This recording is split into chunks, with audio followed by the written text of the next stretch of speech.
You know the cycle.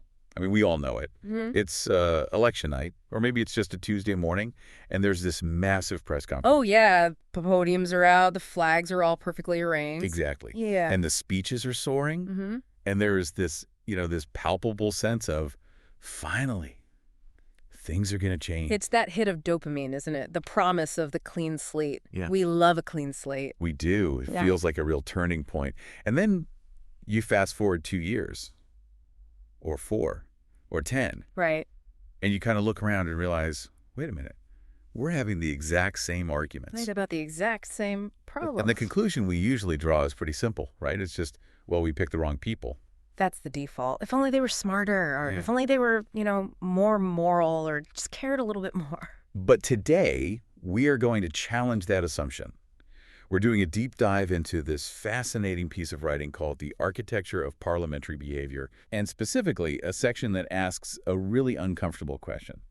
Let's rethink Parliament. What actually changes things? And the answer isn't better people. No, it's significantly more boring. And I would argue significantly more important than that. So welcome to the deep dive. Our mission today is to just ignore the political gossip for a bit. Yeah, let's skip who insulted who on social media. And instead, we're going to look at the machinery itself. We want to try and uncover those invisible nudges, the structural incentives that dictate how a parliament, or really any big organization, actually behaves. And to start, the source describes this specific uncomfortable feeling. It's what sets in when you study these institutions for a long time. It's not some big dramatic realization, is it? No, not at all. It's more like that moment in a conversation where you realize you and the other person are just circling the same point over and over again without ever saying the thing. The elephant in the room. The elephant in the room. And that elephant is behavior. Not what people say they do, not their manifestos or press releases, but what they actually do, day in, day out. Precisely. And this is the critical distinction the source makes right at the beginning. Mm-hmm. We tend to look at politics through a moral lens. We think in heroes and villains. If a policy fails, we assume the person in charge was, I don't know, incompetent or corrupt. Or just didn't care enough. That's the good person fallacy. It is. It's this belief that if you could just get a good person in that chair, all the dysfunction would just vanish. It's a really comforting idea because it suggests the solution is easy. Just vote the bums out and put the saints in. But the source argues that dysfunction is, well, it's rarely because people lack wisdom or just suddenly forgot how to care. It's structural. Okay, but I want to push on that just for a second because it sounds a little bit like a get-out-of-jail-free card for politicians, doesn't it? How so? Are we saying individual competence doesn't matter? I mean, surely there are just bad politicians. No, absolutely not. Competence matters.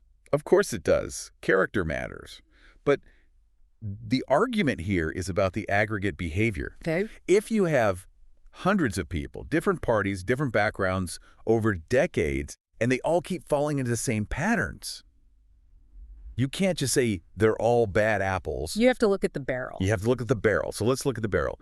The source lists some of the factors that drive behavior, and they are decidedly unglamorous. They really are. It talks about things like time pressure, visibility, working rhythms, Which is just turnover. just turnover, Yeah. and delegation. These are the things creating the nudges. Let's drill down into visibility, because that one feels huge, especially now in the age of social media. The source argues that the system nudges people toward things that are low risk and visible. Break that down for us. Okay, so imagine you're a member of parliament. Your survival, your re-election, your promotion, it all depends on being seen. You have to look like you're doing something. Right. But at the same time, the penalty for making a mistake is massive. You screw up, it's front page news. So you're incentivized to be loud, Yeah. but you're terrified of being wrong. That sounds like a recipe for disaster. It is. So what's the rational response? You gravitate towards actions that look like action but carry very little actual risk. Like giving speeches. Giving speeches, Right. engaging in debates, issuing press releases, launching inquiries. Right, because you can't really fail a speech. I mean, you can give a bad one, sure, but it's not going to break the economy or, accidentally delete a pension fund. Exactly. Whereas if you spend your time on the messy, complex, long-term work like, say, combing through the fine print of some regulatory framework, That's completely invisible. totally invisible. Your constituents don't see it. The media doesn't cover it. But if you miss one detail and that whole thing fails in 5 years, You get the blame. So it's high risk, low visibility. Precisely. So the nudge is away from the engine room and toward the stage. The source puts it really well. Changes in behavior happen when the environment alters how it feels to operate inside the system. So if it feels safer to be performative than to be productive, You're going to get a parliament of performers. that makes so much sense. It reminds me of those corporate cultures where people stay late just to be seen staying late. Yes. Perfect analogy. Even if they're just browsing the internet. Mhm. The structure rewards presence, not output. The incentive isn't do good work, it's look like a hard worker. And those are very often two different things. And this brings us to why the big fix almost always fails. Mm. Because we love the big fix. Oh, we are obsessed with it. The clean slate. We're going to overhaul the committee system, or we're banning late-night sittings. And for a moment, the source says it feels like movement. The commentary shifts, there's energy, expectations rise. You think, okay, this is the procedural change that saves democracy, and then the letdown. Why does it happen every single time? Well, this is one of the most insightful parts of the text. It argues that when these big reforms fail, it's usually not sabotage.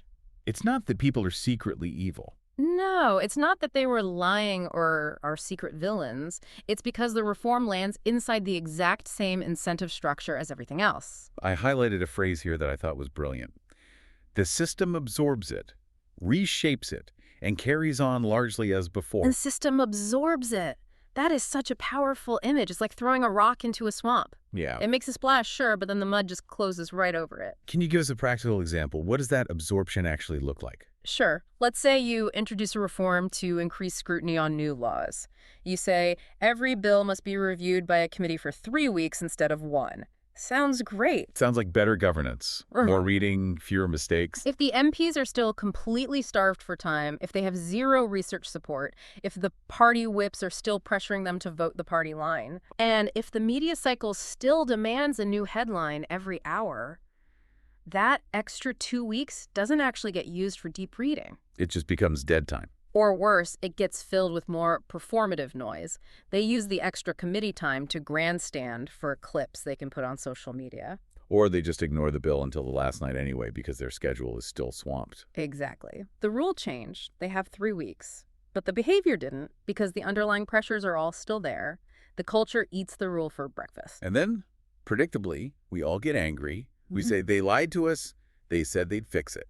And we go right back to blaming their motives. Instead of asking, what did the structure make likely to happen here? We keep trying to fix the software, the rules, without upgrading the hardware, the incentives. So if the system just eats ideals and it eats rules, what does it respond to? Because things do happen. I mean, organizations do change. They do. And the source gives us a very specific answer. And honestly, if you take one thing away from this deep dive, it should probably be this concept. Systems respond to friction. Friction, not ideals, not speeches. Yeah. Friction. Yes. Think of friction as resistance, effort.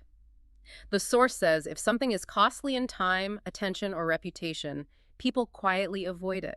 And conversely, if something is low risk and visible, it gets repeated.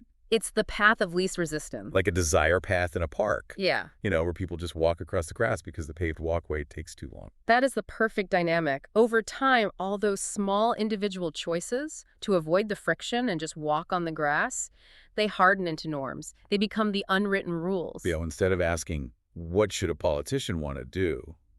We should be asking. What does the system make easier than the alternatives? That is the million-dollar question. Okay, let's apply that. Let's talk about hostility. We always complain that politics is too toxic, too aggressive. Oh my, why can't they just collaborate, reach across the aisle? The standard cry. Why can't they just sit down and work it out like adults? Well, look at the friction. Collaboration is incredibly high friction. It takes time.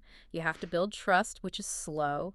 You have to compromise, which is painful. And if you compromise, you risk being accused of betrayal by your own base. So the risk is high, the effort is high, and the reward is uncertain. The deal might just fall through anyway.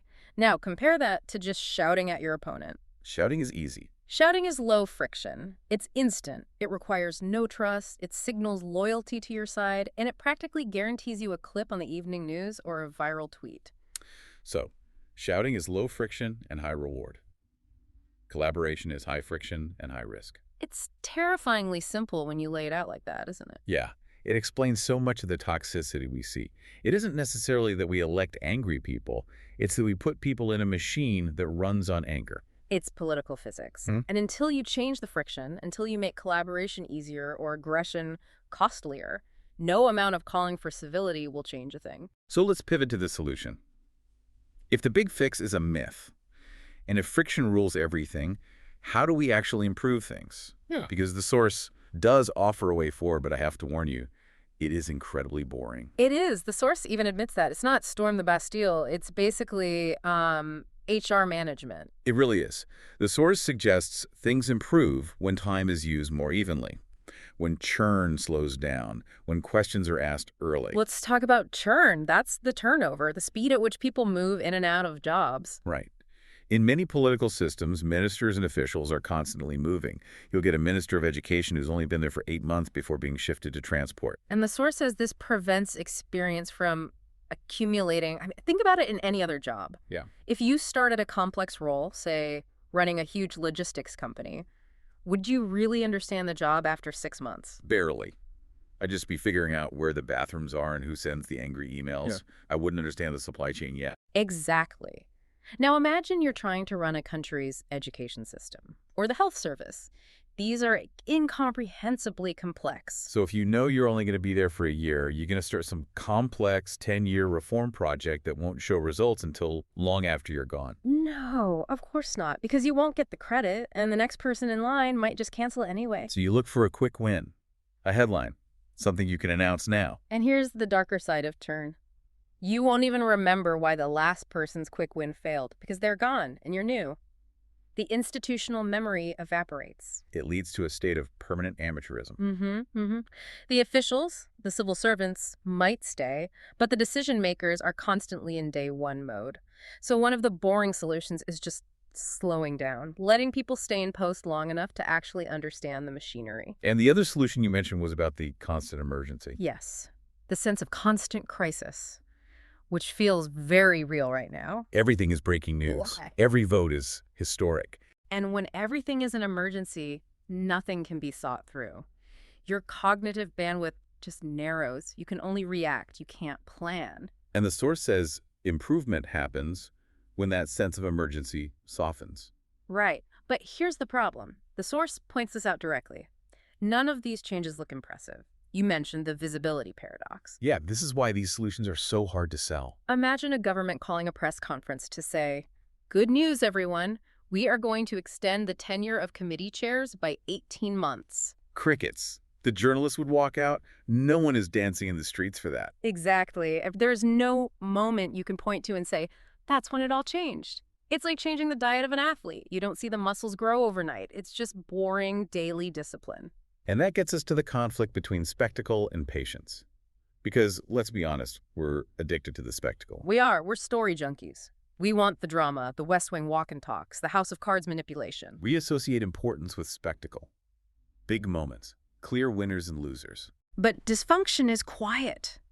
That's what's so fascinating here. The source argues that dysfunction appears in how time is allocated and how risk is distributed long before it shows up in a vote or a scandal. So by the time we're seeing this screaming match on TV, The incentives have been misaligned for years. You're just looking at the symptom, not the disease. The disease was that 5 years ago, the schedule didn't allow for scrutiny, which meant the legislation was flawed, which meant implementation failed, which led to the screaming match today. it's a slow-motion car crash where the brakes were cut 3 miles back, but we only start filming when the car hits the wall. That's a very apt analogy. We obsess over the crash, but the boring maintenance log from 3 years ago is where the real story is. And this leads to the essential tension the source identifies. Fixing this isn't a heroic task. It is a patient one. Patience. The one thing modern politics has absolutely zero supply of. And that's the irony, isn't it? The solution requires patience, letting people stay in jobs, allowing for slow, boring committee work. But the current system, a 24-hour news cycle, the social media algorithms, the short election terms, it makes almost no room for patience. So we have a system that demands instant results, but can only be fixed by slow, boring adjustments to friction and incentives. which is why we feel stuck in that loop you mentioned right at the start. The loop is the result of trying to solve a slow problem with fast tools. We keep trying to sprint a marathon, and we wonder why we keep collapsing at mile 2. Wow. Okay, so let's try to wrap our heads around this. Where does this leave us? Well, it leaves us in a place that's less satisfying than a campaign slogan, but probably a lot more honest. Mm-hmm. The source concludes that if Parliament or any institution keeps producing short-term fixes and performative conflict, it's unlikely that everyone involved just forgot how to care. It's the system quietly steering them there. It's a design flaw, not a character flaw. Exactly. Which means we need to stop waiting for a hero. Stop waiting for the clean slate. Right. The question isn't who's the one person who can save us. It's, are we willing to notice and adjust the small design choices that shape everything else? The boring stuff, the working hours, the meeting structures, the friction. The plumbing. We need to care about the plumbing. Because if the pipes are leaking, it doesn't matter how pure the water is that you're pouring in, it's still going to make a mess. You know, it's funny. We started this talking about how frustrating politics is. And in a way, realizing there's no quick fix is even more frustrating. It denies us that easy fantasy. One more election and it'll all be perfect. How But it's also weirdly liberating so? because it means we can stop being surprised. When the big fix fails, we know why. It fell into the absorption mechanism. It hit the friction. And it means we can start looking for the real indicators of change, not the speeches, but the boring stuff. Is turnover slowing? Is the schedule less frantic? It turns us into more sophisticated observers. We stop watching the puppet show and start looking at the strings. Exactly. And speaking of strings and incentives, before we wrap up, we always like to leave you with something to mull over, a little provocation for your week. We've talked entirely about politics today. But systems are everywhere. Your workplace is a system. Your family is a system. Your homeowners association is definitely a system. Oh, absolutely. Probably more toxic than Parliament. Probably. So here is the question. If systems respond to friction rather than ideals, where in your own life are you blaming someone's character for a problem? Where are you saying, my coworker's just lazy, or my partner's just inconsiderate? When you should really be asking, what are the structural incentives here? What is the friction making easiest for them to do? Is it easier to be lazy because the process for filing that report is a nightmare? Is it easier to be inconsiderate because the schedule you've both set up makes communication almost impossible? Are you shouting because it's easier than collaborating? Exactly. Stop looking for villains. And start looking for the friction. That's the thought. I love that. It might just save a few relationships, or at least make your next staff meeting more bearable. Thank you so much for joining us on this deep dive. It's been a fascinating look at the boring, invisible forces that shape our world. Thanks for listening. We'll catch you next time.